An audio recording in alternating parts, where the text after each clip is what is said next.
আজকে জানুয়ারির ৩ তারিখ আমি একটা লক্ষ্মীর ভাণ্ডারের অ্যাপ্লিকেশন দেখাচ্ছি, একটু দেখবেন। এটা কিন্তু বেশ পুরনো একটা অ্যাপ্লিকেশন, যেটা ২০২৩ সালে অ্যাপ্লাই করা হয়েছিল এবং এপ্রিল মাসে কিন্তু এই অ্যাপ্লিকেশনটা অ্যাপ্রুভ করা হয়। এটার পেমেন্ট ডিটেলটা একটুখানি আপনাদেরকে দেখাবো। আপনারা যদি দেখেন তাহলে দেখবেন এখানে ২০২৫ এবং ২৬ সালের যে ফিনান্সিয়াল ইয়ারটা আছে সেটা শো করছে। ডিসেম্বরে যে পেমেন্টটা ছিল সেটা কিন্তু অলরেডি তিনি পেয়েছেন এবং জানুয়ারিতে যে পেমেন্ট স্ট্যাটাসটা আছে সেটা কিন্তু পেমেন্ট আন্ডার প্রসেস দেখাচ্ছে। এই অ্যাপ্লিকেশনটা কলকাতার, তাই এটুকু বলা যেতেই পারে যে কলকাতাতে কিন্তু এই মাসের যে লক্ষ্মীর ভাণ্ডারের পেমেন্ট দেওয়া সেটা কিন্তু স্টার্ট হয়ে গেছে। আশা করি আগামী দিন কয়েকের মধ্যেই কিন্তু এই পেমেন্টটা আপনারা আপনাদের অ্যাকাউন্টে পেয়ে যাবেন। নতুনদের ক্ষেত্রে লাস্ট যে ভিডিওটা আপলোড করেছিলাম একবার চেক করবেন, সেখানে কিন্তু ডিটেলে দেখিয়েছিলাম যে কিভাবে পুরনো অ্যাপ্লিকেশনগুলোকে হোল্ড করে রাখা হয়েছিল এবং সাধারণত পরের বছর যে ফিনান্সিয়াল ইয়ার থাকে সেখান থেকে এই অ্যাপ্লিকেশনগুলো কিন্তু টাকা পাওয়া শুরু করেছিল।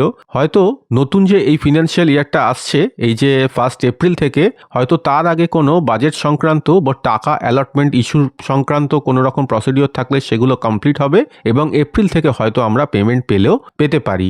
এছাড়া এখানে আরেকটা কথা আপনাদেরকে মনে করিয়ে দিতে চাই, সেটা হলো যে সামনে কিন্তু ভোট আসছে, আর আপনারা জানেন যে ভোটের আগে কিন্তু লক্ষ্মীর ভাণ্ডার সম্পর্কিত বিভিন্ন রকম ঘোষণা বর্তমান রাজ্য সরকারের তরফ থেকে কিন্তু করা হয়ে এসছে, সেটা টাকা বাড়ার ক্ষেত্রেই হোক বা অন্যান্য কোনো সুবিধার ক্ষেত্রেই হোক না কেন।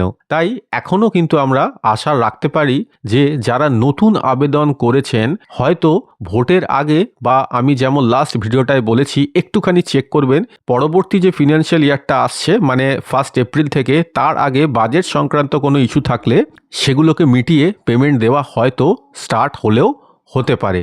এক্ষেত্রে এই ভোটের আগে আদৌ লক্ষ্মীর ভাণ্ডারের টাকা বাড়াবে কিনা বা নতুন আবেদনকারীরা আদৌ টাকা পাবে কিনা সেই সংক্রান্ত কোনো বক্তব্য আপনার থাকলে অবশ্যই শেয়ার করবেন। ধন্যবাদ। ছোট্ট একটা আপডেট দিলাম। আমি বিয়াস, বেঙ্গল হেল্প ডেস্ক চ্যানেল থেকে। চ্যানেলটি ভালো লাগলে সাবস্ক্রাইব করতে ভুলবেন না।